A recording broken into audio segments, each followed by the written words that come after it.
Welcome to the Confidence Through Health podcast. My name is Jerry Snyder. As a health, wellness, and sports performance coach, my goal each week is to bring you experts to help you take control of your health and build your self-confidence. Thanks for including me today on your journey to better health. I'd like to thank our sponsor for this episode, All In Health and Wellness. If you're looking for a health coach, you're looking for a sports performance coach, you're looking for nutrition guidance, like for instance, a meal-by-meal plan that will help you understand how to eat. It will teach you how to eat, and it will give your body, your cells, the proper nutrition to feel great and be able to perform at your best, not just physically, but also emotionally and mentally.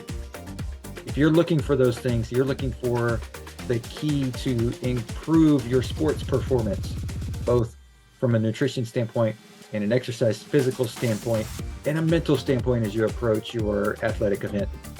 All In Health and Wellness is able to help in these areas. Go to allinhealthandwellness.com and you'll find the contact information for how to get in touch with them and get started on the plan that will improve your life. So Carolyn, thank you for being a guest on the Confidence Through Health podcast. Hi, Jerry. Thanks so much for having me. So I'm going to actually do things a little differently than I normally do, because normally I get into a background with people and all this stuff, but I'm going to just tell you straight up front, because y'all sent me some samples of your cookies, and oh my gosh, being a vegan for 9 years, I was like, holy cow, this is like actually something that's good. Because and I know your story starts sort of in that same similar aspect of like finding out that you had celiac disease and then going, well, there's nothing that brings me that comfort in that space. And I've tried a lot of cookies because before I went vegan for health reasons, not for my own personal health reasons, not just because I had issues with a disease that came up or any of that kind of stuff, but just because I wanted to be healthier. And it's so hard to find sweets that actually match what is out there that's maybe not quite as healthy. Absolutely. That was my experience. Yeah. Yeah. And so it's like, just kudos, because I mean, wow. Like, so, before you even begin anything, like, people go buy the cookies because like they're crazy. Thank you, Jerry. What was your favorite flavor? The coconut oatmeal. Our number one bestseller. Yeah. Because I literally bit it, and I knew that some of them were not vegan. And so like, I read the package, I was like, okay, I can have these. And I bit into it and I went, wait a minute, did I grab the wrong package? Because thank you. I was like, there's no way. Because, and I've tried, like when I travel, I go to, different grocery stores we don't have here. Yeah. You go, okay, here's a brand that I can't get locally. Let me try it. And no, my kids are not vegan, they're teenagers. And, they won't even come close to touching anything that's like a vegan cookie, because, and I mean, the stuff you sent was gone. Amazing. Teenagers ate it. Teenagers loved it. Non-vegan teenagers ate it. Amazing. Well, that's my goal. That was, of course, like, I'm not just trying to make a better for you cookie. I'm trying to make something that's delicious. Like, you don't have to be vegan or gluten-free. You just have to like cookies. That's all. The only requirement is you have a sweet tooth and you want a snack, and you can eat my delicious cookies. They happen to be better for you. They happen to be gluten-free, and some of them happen to be vegan. But our best seller is our vegan oatmeal coconut, which is the one you tried and loved. And that's a 100-year-old recipe that I adapted to be gluten-free and vegan. And I think it's actually even better. But thank you so much, because that means the world to me, because it is so hard. One of the things when I was diagnosed with celiac disease, I was so sick that I was relieved to have a diagnosis, and I was relieved that I felt like I had some control over my health again, that I knew what it was and I can control what goes into my body. And that was a tremendous relief for me, because my immune system was failing. But I quickly realized that, like, yes, of course, food is nourishment and it's health, and I was healing my body, but food is also very emotional and psychological, and it's a part of your soul, and it's a part of how we relate to people. It's part of our community. It's part of our our what's it called? Ritual. And the Yeah. things that I thought I'd miss, like I thought I'd miss cake and pasta and bagels. And the things that I started to miss were like cookies. And like, I'm not a big cookie eater. I actually, even though I'm a cookie, I don't have the biggest sweet tooth. I like sweets. So it's certainly Sure. something I like. But I grab for like potato chips more often than I grab for a cookie. But what a cookie is in your life, when you think about it, the cookie has no purpose, right? Yeah. It's not, it shouldn't be a source of calories. It's not how Right. you're it's not how you're nourishing your body. It's not a source of Yeah. vitamins and minerals, right? Right. Not the main source. Right. Its only purpose is to make you smile, Right. right? There's Yeah. lots of, you should get your vitamins and minerals from your Hmm. meal. You should be Yep. eating plenty of vegetables, plenty of, however you get your protein sources. They should be whole protein sources, vitamins and Yeah. minerals from your veggies and your legumes and all those things. And a cookie is just meant to be a snack when you Yeah. need a little pick me up, when you need a little something to get you through that moment. And when that's taken away from you, you feel it in Oh your yeah. soul. You Oh feel it yeah. in your soul. And it's Yeah. something you got to take for granted for most of your life. And it was those types of emotions and feelings that after having lived with celiac disease for 5 years and had tasted so many cookies that, like, to be honest, I didn't even swallow them, right? Yeah. It's not even like, oh, that's not the best cookie I've ever had. It's like I can't force myself to choke that down. Right. Um, it definitely doesn't bring a smile to my face. And then realizing that I needed that. There was a moment that I was like, I needed a cookie. I had a terrible cookie. And I was like, that's it. I am going to start a company. Like, that's how big of a deal it became in my Right. life. Yeah. Always eating things that were unsatiating, unrewarding, didn't make me smile, and feeling so limited and powerless in that aspect of my life. I didn't end up missing the pasta. Yeah. uh, I turns out I can live without pasta, and honestly, there's relatively good gluten-free pastas out there because pasta Sure. gets smothered in sauce. Right. Yeah. But it's very hard to make a very good gluten-free cookie, and that was my mission. My mission originally was just to make a gluten-free cookie, and then they were successful, and Whole Foods was like, "Can you make me a vegan gluten-free cookie?" Mhm. And I was like, you want me to bake without butter, Right. flour, or eggs. Do you know what Yeah. baking is? That's Yeah. the holy trinity of Right. baking: Yeah. Yeah. That's flour, everything. butter, and eggs. Hmm. And when you remove the wheat flour has, on average about 12% protein, which is a good amount of protein. Yeah. Um, when you remove all of that protein, the only protein left is in the butter and the eggs. And it's already very, very hard to bake effectively without the protein in the wheat flour. Right. So removing the butter and the eggs, I was like, these people are smoking Yeah. something. I don't know. Right. But when Whole Foods asks you to do something, you're like, okay. And I'm like, I'm not vegan. I'm not an expert in being vegan. Mhm. Because I have such health restrictions already, I didn't want to be vegan. It was Right. like not a Yeah. goal of mine. Right. I get a lot of my nourishment, my vitamins and minerals from things like chicken and fish, and those are things that are important to me. Yeah. Um, and so being gluten intolerant is very limiting because gluten is in so many things. Oh yeah. It's used as a color, a preservative, and a filler. So it's in things like, sodas, even ginger ale will have gluten in it if it's has caramel color is gluten made from gluten. So anything that has caramel color, which is everything, Yeah. has gluten in it. Soy Wow. sauce, imitation crab has gluten in it. Cold cuts often will have gluten in it. Ham, so like crackers, apple cider vinegar, spices, Wow. cinnamon can have it either from cross contamination because they didn't Mhm. clean the line in between Right. runs, or as a filler, because large Yeah. companies save pennies Yeah. by introducing, and gluten's not bad for you, it's not harming you unless you have an intolerance. So it's not like, and the ingredients will just say cinnamon, period, and yet I'll still react to it. Yeah. And so I started to realize it's everything. It's in everything Yeah. for me. So when someone's like, the idea of limiting my food intake more is not, that Right. appealing Yeah. to That's me. not. Yeah. Totally. Um, But I was like, Whole Foods asked me to, like, I care about one of the things that I have a lot of empathy for people who have food restrictions because I live with it, regardless of whether it's a diet or whether it's a health issue or a personal lifestyle issue, Right. choice. I really empathize with the lack of healthy options out there. Mhm. Even if you don't do it for a lifestyle choice, like now that I know so much about gluten and how food is manufactured, we're just ingesting so many things we don't understand and that we Yeah. wouldn't ordinarily Right. left to our own devices without manufacturing and Yeah. Yeah. industrialization, we wouldn't be ingesting. Right. You're not going and buying those things and putting them in your kitchen.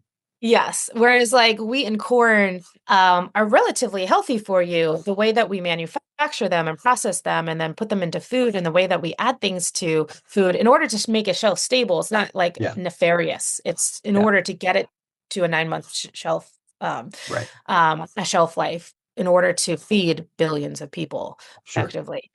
There's things that have changed. And I was like, we should all know what's going into our body. We should, eat a cookie that is as good for us as it can be Mhm. and meet our dietary restrictions. So they're like, let's make us a vegan cookie. So I made the oatmeal coconut cookie. Um, and I was like, this is as good, if not better than the original, which is always my benchmark. Yeah. Um, and I was like, oh, I can bake vegan and gluten free. It's hard. I'm sure it is. It's very I'm sure hard. it is.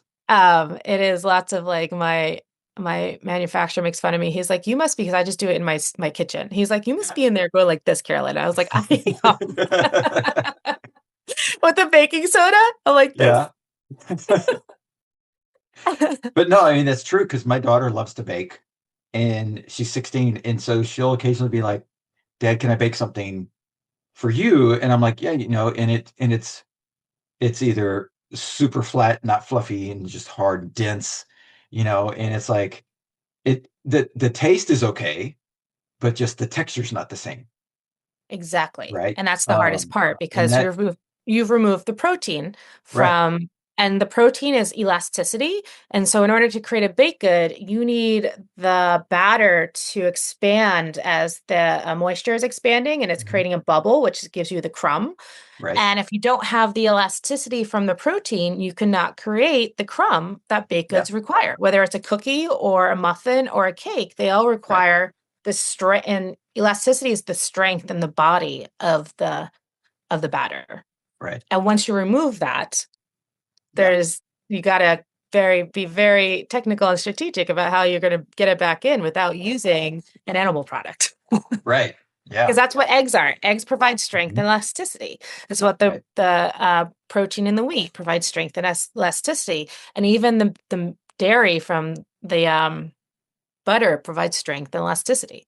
right. And so with figuring all that out and without that being your own restrictions, and I totally get that too because my daughter is allergic to corn. Hmm. Thankfully, it's not like a massive allergen, as far as her side effects when she gets exposed to it.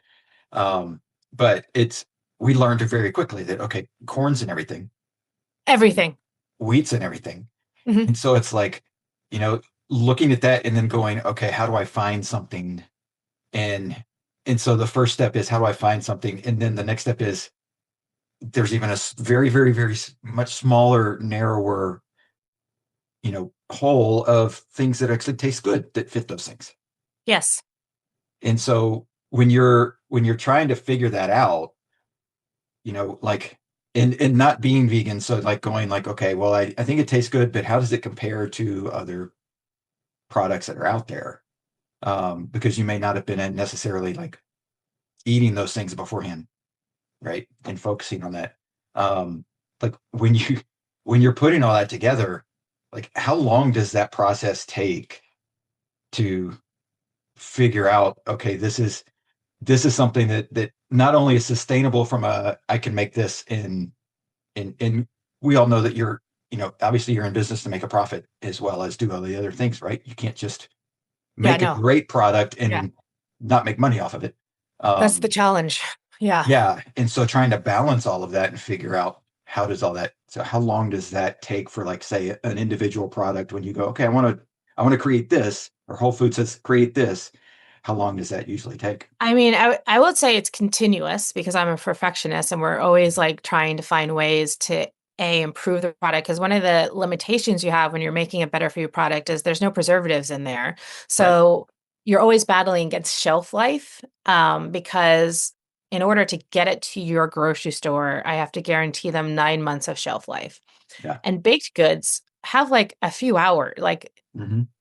they're baked daily. You eat them and then you bake them again. Like Right. bakeries aren't leaving cookies out for the week. Yeah. And so your real battle is against yourself and against time to make something that is as good as possible for the end consumer. So I feel like I'm constantly doing that because there's constantly new ingredients and new technologies and new, even the packaging impacts shelf life. So there's new ways Right. to sort of think about it. And I'm always looking for new ways to make it the best possible product for the consumer. But for me and my story, I used to work in finance. I was a stockbroker. So I was used to getting up at 5 in the morning, getting to work before 7:30 and the markets open, and then leaving well after the sun had set.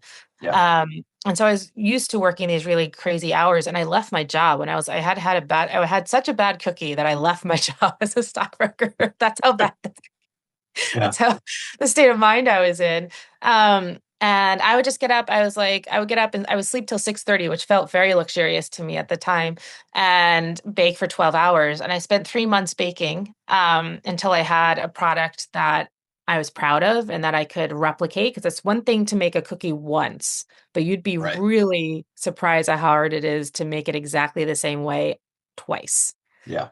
Um, there's so many things baking is chemistry and it's biology, and even things like when we're baking, in my commercial facility that is temperature controlled, the barometric pressure changes Hmm. throughout the year and depending on what the weather systems are. So cookies baked in the summertime when high humidity turn out very different from cookies baked in the wintertime when the East Coast is very dry.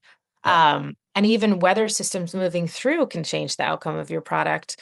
And we are in a temperature control environment, and it still Right. impacts us because we can't control barometric pressure.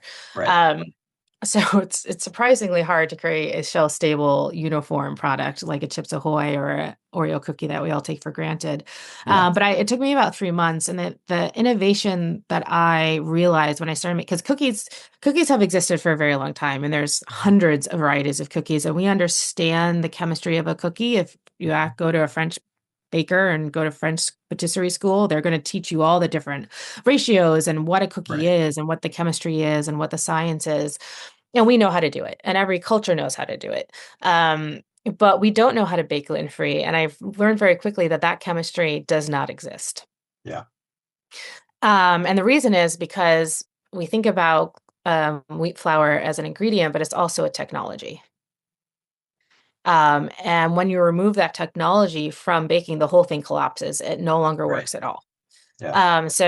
And then I was using sort of ready-made blends of gluten-free flours buying off the shelf, and those didn't work, as you probably Yeah. know. Yep. They Hmm. don't taste good, they don't perform well, they Yeah. don't rise, they have weird aftertaste, they're gritty. Yep. Everything about it is Yeah. not good. And Yep. so I had to start the process of creating my own flour blend. And once I had the flour blend, I could bake almost anything. Yes, I had to Yeah. make adjustments, but those adjustments were like, do I want more vanilla? Does it need more salt? Does it need a little bit more Right. moisture? The type of like nuance when you're designing a chocolate chip cookie. Do I want it crispy or chewy? Like those types of nuances. Yeah. And so for me, it was about creating the flour blend that I knew would function and had all the properties that were required. And once I had that, then I created my brown butter chocolate chip cookie, which you didn't taste because it's not vegan. Yeah. But it was one of the first cookies I created. Took me 3 months total, but I baked obsessively. I baked like 12 Yeah. hours a I'm day, sure. 7 days a week. Like my Yeah. personality here is, can be Yeah. very focused. Let's use the Hmm. word focused when I want to be. Yeah. Um, I had gone to business school, so I was like, in business school, they teach you to create a prototype and then get feedback on the prototype and then refine Right. their prototype. And then once you have a stable prototype that you really feel is ready, then you start your go-to-market strategy. So I was Right. like in the prototype phase, I have this product. I know I can make it. I really am proud of how it tastes. I put it into a tin Thai coffee bag. My bags are still in tin Thai coffee bags, but I Mhm. just bought like craft ones from Amazon. Yeah. Put my cookies in. I printed out a label that I designed, stick it on, and walked into the Whole Foods. I live on the Upper East Side of Manhattan. There's a Whole Foods on 86th Street. So I walk into this Whole Foods and I go to the information booth, and the woman's like, "Great, yeah, go talk to you have gluten-free cookies? Go talk to Chris. He's in the bakery section." So I walk over to the bakery section, and there's a man standing behind the cakes. And I was like, "Hi, I'm Carolyn." He's like, "Hi, I'm Chris." He came around, he tasted my cookies. He goes, "That's the best gluten-free cookie I've ever tasted." He was like, "I want you to go down to Brooklyn, to the Brooklyn Whole Foods and the Union Square Whole Foods." So these are not close to each other, by the way. This is Right. not like this is like an all-day journey. Yeah. Um, so I run to Union Square and then I go to Brooklyn, and he's like, "Ask for the team leader there. We have this forager program where if, all the team leaders email our regional office, maybe they'll onboard you." And I was like, "Fantastic." Yeah. He gave me his business card, and I'm a stockbroker. So like this is like I'm pretty good at cold calling people. This is like the part Right. of the business I'm pretty good at. And I'm like, Yeah. I got his I got his business card, I got his email address. Like this is fantastic. So I do these things, and this was on a Thursday, and I was being onboarded to the Forager program by Monday. Wow. I had like, and this is like way too fast because I'm Yeah. making cookies in my studio apartment in my Right. 24-inch oven and on a tray that's like the size of like an easy bake oven, right? I'm making Right. like 6 cookies at a time. And I don't have insurance. I don't have Right. and licenses. You can't just sell cookies to the general public. There's a whole Yeah. There's a process, whole big deal. Yeah. regulation process and hoops and jumps you have to go through. I don't have a commercial facility. All of these things have to be, Yeah. inspected. There's all these things.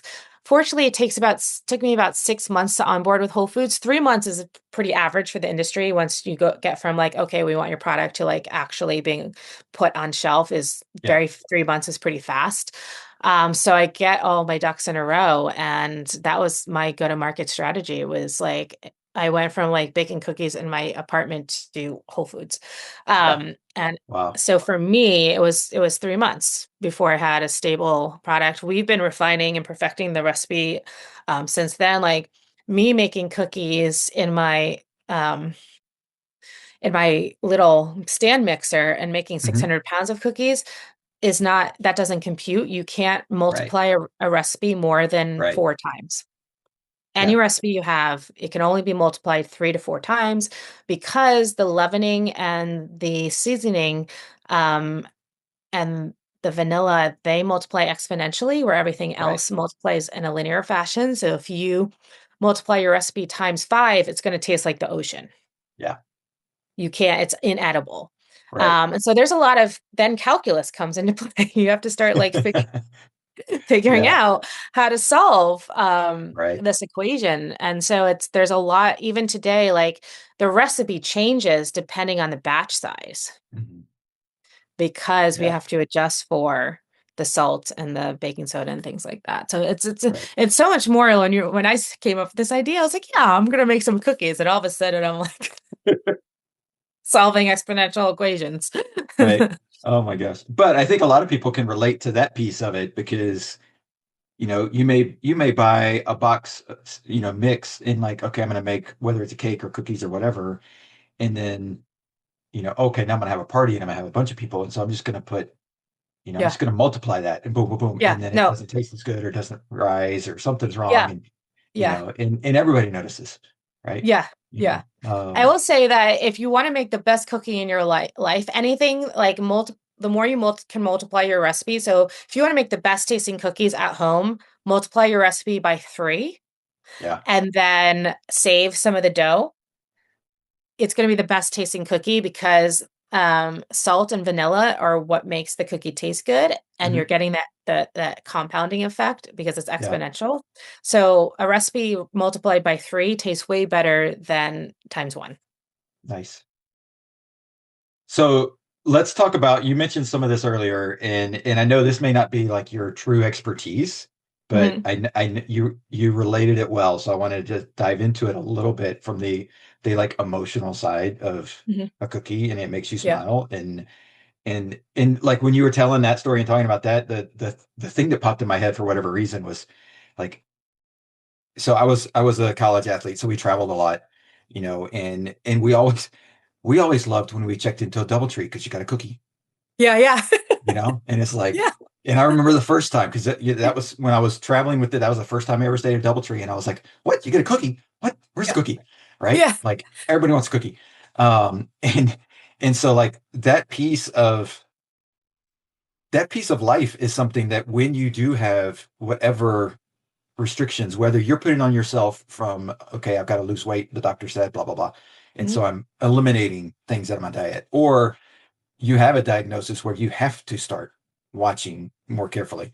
Um, and whether it's cookies or other things, there's that emotional tie mhm, to food that when you can't find it that tastes the same, it it does affect your life.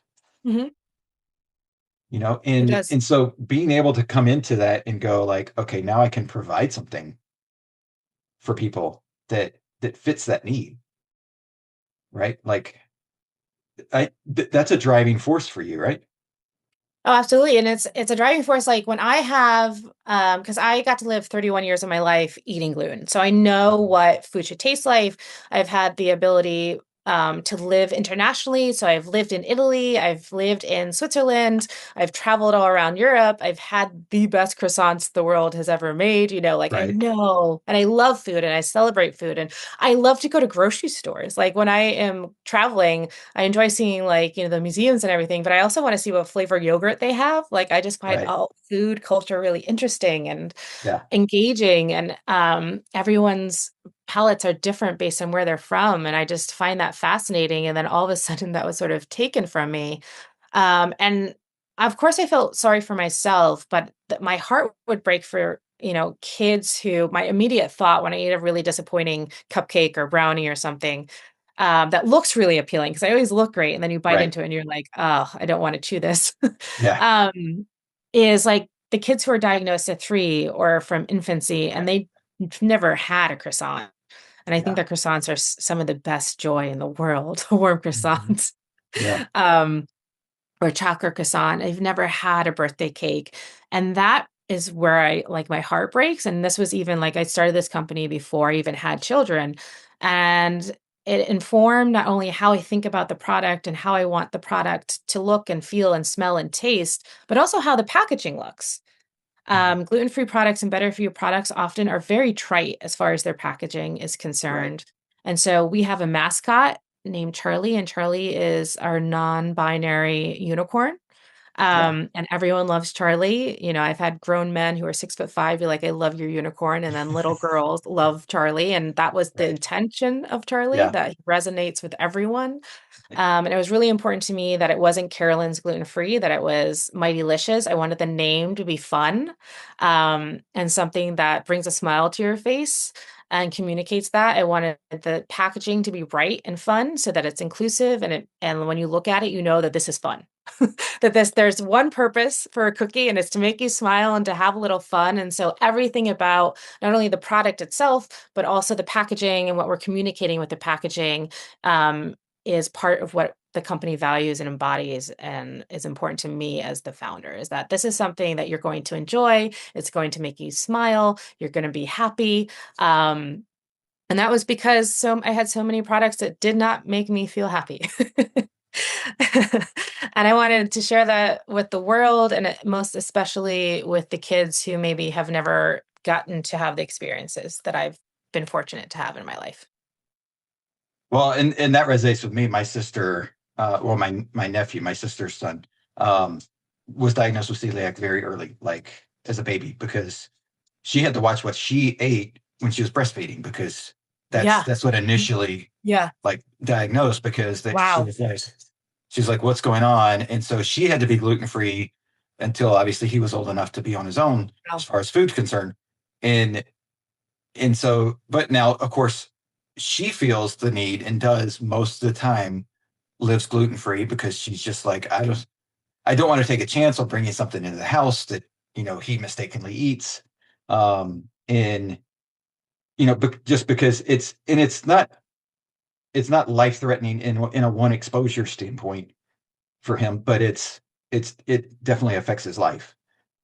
Oh, the side and it will effects that he kill you. has. So if you have Yeah. celiac disease, like you are causing, I every time I eat gluten, even by accident, I create antibodies that attack my colon, and your Right. colon is how you absorb nutrition. So Yeah. before I was diagnosed, my hair was falling out, my skin had turned green, gray, and my immune system was failing. And a doctor actually said to me at one point, "Maybe you have HIV." That's how sick I was. Yeah. It's not an allergy. It's not like, Right. oh, I feel a little ill and then I'll take some Pepcid and I'll feel better tomorrow. I'm doing permanent damage to my body, which the cumulative effects over time would kill me. Yeah. Right. And so, yeah, I mean, even though my symptoms, like now, if I eat a little bit of gluten, I feel bad, I turn a little bit white, my stomach hurts, and I'm fine the next day, but I've Yeah. just damaged my body in a way that Right. is not reparable. Right. And that kind of stuff is we're learning more and more about what the gut does as far as, Hmm. our both our immune system and our health and our longevity and what we're going to be dealing with when we're in our 60s, 70s, 80s. Hmm. And so, these little exposures, whether you have celiac disease or gluten intolerance, they're adding up to causing you potentially major harm down the road, if not harm right now Yeah. for sure. Yep. That like you said, you may have, difficulty, side effects, symptoms for 8 to 24 hours, and then you're like, okay, I was fine. I'm gonna be okay now. But you're still adding little bits of damage that are compounding over time. That Absolutely. My immune system, because of how much damage I did to myself while I was being diagnosed, and we obviously tested for gluten intolerance Mhm. immediately, like we did blood tests, and Yeah, I just didn't get a positive diagnosis until they did a colonoscopy and endoscopy, and they found the antibody. But my immune system has never been the same. Like yeah, see me, I look healthy, I'm sure, functioning, but the way that my body responds when I get ill will never be as good as it was prior to my right, diagnosis because of the right, damage I've done to my colon. There's so much of our immune system is in our gut, that, I have little kids now, and I'm like, if they get sick, I'm getting really sick. yeah, yeah, And so that is like something I think about all the time. And I think I'm fortunate in that I respond so quickly to exposure. I respond in less than 3 minutes, which really mhm, keeps me honest. yeah, yeah. I'm sure. If it was a delayed response, I'd probably sneak a bite of pie because I absolutely love pie now and then. But Yeah, my reaction is so immediate and dramatic yeah, that I am very honest about yeah, my exposure to gluten. And that is going to prolong my life. yeah, And yeah, with little kids, because my point being with a little kid, they have 31 more years of than I did of right, having these micro exposures, which are yeah, causing damage to their body and to their immune system. right, And I'm not an expert in it. I do know from my own yeah. experience that so much of our health is in our digestive Oh system. yeah, yep, Um, I can't expand upon more than that, but I also know yeah, that even if you don't have celiac disease or you don't have a IBS, like a lot of people who have IBS are gluten free voluntarily, mhm, anything that causes inflammation in our bodies impacts our quality of life, whether it's sure, arthritis, or um, various forms of cancer, all sorts of things that cause everyday inflammation impacts our quality of life and our ability to move. And movement is also our ability to be healthy. right, Being gluten free helps with that. And so I have yeah, so many people outside of the celiac community who are like, I love your product because I have arthritis or I have this condition that is relatively common, but I need to avoid inflammation, and so I'm right, gluten free, and that's where I say like there's all these additives that we put into our foods now that are there for very valid reasons, mhm, um, but are causing us inflammation at a yeah, point in sus- in and we're not designed to live this long, really. right, So everyone's yeah, like, how do I improve my joint health? yep, I'm a millennial. I'm 44 now, and I'm like, I guess these knees weren't designed to run every single day right, for 100 years. It seems my knees have given right, up already. yeah. But that's something that's very true. And so it's like you said, it's not just the celiac disease or the gluten intolerance people. There's so many different people out there that are searching for that meets my need from a health Emotionally. concern Yep. Yep. and meets my need emotionally. Mhm. And my father-in-law has dealt with his weight for a long time, and he will 100% say without like almost every time we're around, because of course I'm a health person, and so there'll be a healthy added thing to the menu because I'm there, when it's a family gathering, and that may not be there if I'm not there. And and it's like, well, if it tastes bad, it must be healthy for you. Right. Yeah. Which is You know, unfortunate. That's I'm like, as a business person, that's my biggest hurdle is to get people to yeah, actually even just try my product because they've had so many bad experiences. They right, don't want to have another bad experience and they don't want to waste their money. And I get it. I yeah, totally get it. yeah, So hearing your testimony means so much to me because that's my biggest hurdle. Like, just try the product. Like, I go to these yeah, trade shows multiple times a year, and they're just food trade shows, and the people there are just buyers of food, and they'll walk by my booth and be like, "I don't, if it's gluten free, I'm not gluten free. I don't want it. I'm right, not the gluten free buyer." And I'll be like, "Okay, how about an oatmeal raisin?" And yeah, they're like, "Oh, oatmeal raisin." yeah, And then I can't tell you how many times people come back to my booth. These trade shows are enormous, right? sure, It's yep, like a festival. yeah, And they'll find me and come back and be like, "That was a really good cookie. Can I take some for my wife?" And I'm like, "Yes, please do." right, Um, and I get it because, no one wants to taste something that's chocolate, chalky and right, bitter and doesn't taste good for you. So I did yeah, want to talk about a little bit about the chemistry and what makes my products so different because I've talked yeah, about all the reasons why they're different. right, So what happens when you remove the wheat flour from the recipe is you need to replace that protein somehow because you've just mhm, replaced 12% of the protein. And so what a lot of companies do, and the majority, not the majority, all of them do, is they replace the protein with an ancient grain. And I'm sure you're a fan of ancient grain like right, quinoa and yep. garbanzo, and so am I. Um, but ancient grains taste good with chicken piccata, right? They taste good I was gonna say and a they don't marsala belong, sauce, right? Right? That this is they don't how belong in a cookie. yeah, they don't belong in a cookie because they Right, have, when you cook them past 150 degrees, they get a bitter, acrid flavor. And yeah, that's wonderful with a marsala sauce, right? That adds right, depth and character and flavor and complexity, and that's great. yeah, It's not great when the only other flavor in there is vanilla. And mhm, vanilla is the bean of an orchid. And you think like an orchid basically the flavor of vanilla is a perfume, yeah, this delicious, beautiful, delicate, right, complex perfume. And there's no way a bitter, acrid, or vanilla can compete against bitterness and acrid. yeah, You just loses every time. So when you add something like sorghum, which is the most commonly add ancient grain because it's the highest in protein, yeah, or millet or amaranth or garbanzo bean to your baked good, that is going to overpower every other flavor in there, and that's what you're going to taste.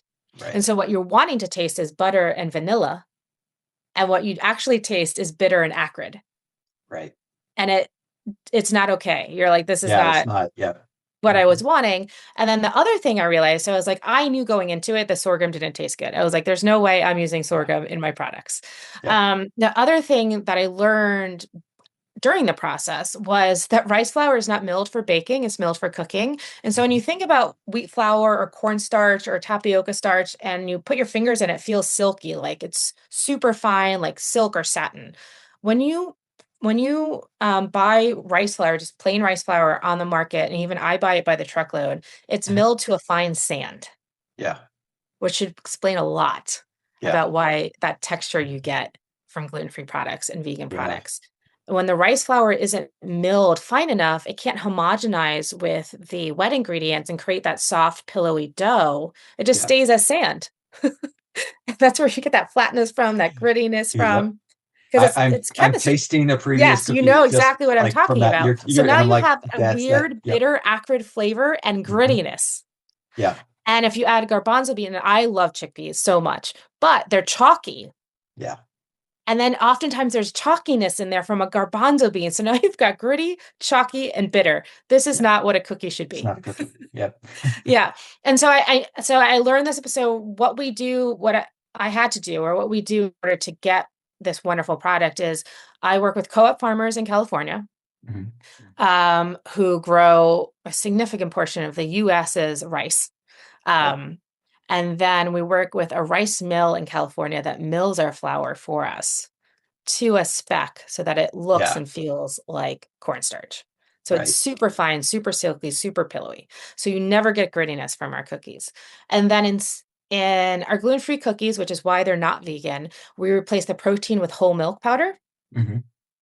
And in the vegan cookies, we replace it with coconut milk powder, Right. which both of those ingredients, depending on what your diet are good for you Right. overall. Right. Especially, and so now you have a flour blend that is pillowy and soft and smooth and has the protein content you need, and whole milk powder tastes delicious. Let's just be Yeah. honest. Most bakers, like when you get a wedding cake and you're paying $150 to Right. $600 for a cake, there's whole milk powder in that cake in Yeah. order Yeah. to get Yeah. it to be fluffy and luscious and delicious. They've added Right. it. Yeah. But coconut milk powder is also wonderful for you. And it performs the same way. So in our vegan cookies, we replace the protein with coconut milk powder. So now you have something that's high in protein, soft and pillowy, and Yeah. frankly, it just bakes beautifully. So when you taste my cookie, you don't taste anything but cookie. Right. And what's magical about the oatmeal coconut, which is what I know why you took pause, is it Yeah. tastes buttery. And there's no butter in Yes. there. Yep. You're probably like, wait a minute, this is Yep. wrong. Yep. But it's sweet, it's salty, it's buttery, it's Hmm. rich, it's complex, it's comforting from the oats, it's Yeah. a little bit exotic from the coconut. It's just a wonderful cookie. Yeah. Well, and yeah, it was the buttery because I was like, wait a minute, okay, Yeah, yeah. check that. Looks, I Yeah. was like, okay, that's not there. But the graininess too, like the crunch was different, right? Like the graininess Hmm. that you just described was not there. That is Hmm. there in so many vegan cookies. Yep. And I'm like, my wife knew this very early when we started dating. Um, that like, obviously before I was vegan, like I'm a soft and chewy cookie guy. Like she's a hard cookie. I'm a soft chew. I'm like, I loved, the chewy Chips Ahoy, Hmm. and like would literally eat the whole bag or the whole, Hmm. container. Um, and so she's like, okay, we can't get those because you'll destroy them. Like I can have two, three hard cookies and I'm fine. Soft Hmm. and chewy, I will not stop, right? Hmm. Until there's none more left. And that's one of the biggest things that I've struggled with in being now vegan and plant-based is trying to find that soft chewy because it just doesn't exist. And so yeah, I was home alone because I wish somebody else would have been around when I bit into that. Like I'm pointing over to where I was standing because I remember exactly where I was standing and exactly the face I made because I was just like, this can't be real. Well, So yeah, I I agree. mean, I'm a chewy cookie person. And part of the reason why I like, and that's one of the things that we struggle with as a company, because it's one thing to make a chewy cookie, it's quite another thing to keep that cookie chewy for 9 months. right, And Chips Ahoy achieves that with preservatives, right? correct. And they taste great, but Yeah, it's not natural. Whereas my cookies are pure and clean. They have very few ingredients. I mean, I have some cookies that have 5 ingredients in them right. to achieve that 9 month chewy texture Yeah, or that chewy texture for 9 months is like my Achilles heel. It's something I'm constantly fighting for to yeah. prolong the texture of the cookie because it is so wonderful. And I'm with you. I love like an Entenmann's was my Oh yeah. go-to. Hmm. Yep. As a kid, I loved the chewy Entenmann's cookies. Yeah. But yeah, I mean, part of the problem, even just with a ready to eat product, is crispy lasts longer on shelf. Yeah. And so it's a practicality Right. of of ready to eat and having a 9 month shelf Yep. life. But Yep. 100%, I really appreciate that you enjoyed it. You Yep. appreciated it. Yep. So we talked a lot about them. So how can people, obviously they're in Whole Foods, but how else can people get your cookies and your products? Yeah, so we're now in 43 states of 50, which is not too shabby. You can find us in a lot of regional grocery stores, whether it's Giant in Pennsylvania or HEB in Texas. We're in hundreds, if not thousands, of like independent specialty grocery stores across the Mhm. US. We do really well in your local natural grocery store. Right. If you can't find us, please ask. One of the things that I tell people, it doesn't matter what the product is. If you're Mhm. buying something consistently online, whether it's from Amazon or direct to consumer, ask your grocery store about it. Because if enough people come in requesting a product, they will stock Right. it. Yeah. They don't wanna have to guess what you want. If they're losing Right. business to Amazon, Amazon is probably their biggest competitor, doesn't Mhm. matter where you are, and you're buying things from Amazon, they wanna know, and they'll put it Yeah. on the stock, so on the shelf. So no matter who what product it is, if it's you love a Right. product, ask politely ask the manager about it. Um, that helps us, Yeah. but also helps you and everyone else. And if you can't find it on your local at your local grocery store, or you can either order us from mightylicious.com. We ship to all 50 states. If you order 3 bags or more, shipping is free. Or get us on Amazon. We're on Amazon Prime. Right. Awesome. Well, and I would say that I 100% agree with you as far as going into the store because where I live, we I want to say maybe I don't know 8 months ago, something like that. They started doing drone deliveries from Amazon. And Yeah, so people are getting stuff like within immediately. 30 minutes. And I mean the drones fly over our house all the time. And so it's like now it's just commonplace. Nobody even looks up anymore because it's just like, oh, there goes drone. Um, so I know that the stores are in my area, especially, very conscious of what you're ordering and wanting to have it on the shelf. And yeah, if enough people ask for it, they're going to bring it. So Yeah, absolutely. I mean, because this is my job now, so I talk to a lot of the grocery store managers, and they'll be like, "Yeah, I've had, not necessarily about my product, but like you're like because I ask about gluten-free products all the time, mhm, mhm. and they'll be like, "You're the fifth person who's asked for that kind of bread," and I'm like, Yeah, "Yeah, because it's good. You right, should stock it." right. And So they take notice of it, and then the store managers will communicate that to whoever the buying team is, and, like, they right, don't wanna have to guess what you want and what you're yeah, buying. It's much easier for them if you just tell them. right, yep, Yeah. exactly.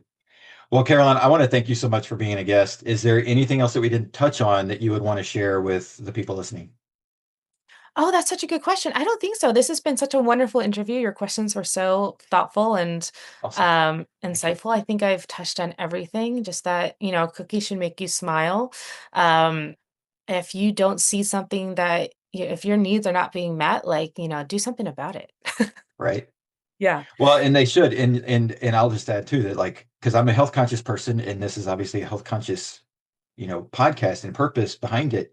But there's always a place for those those pieces of life that maybe not completely healthy, but you got to smile through the process, and you got to have those things.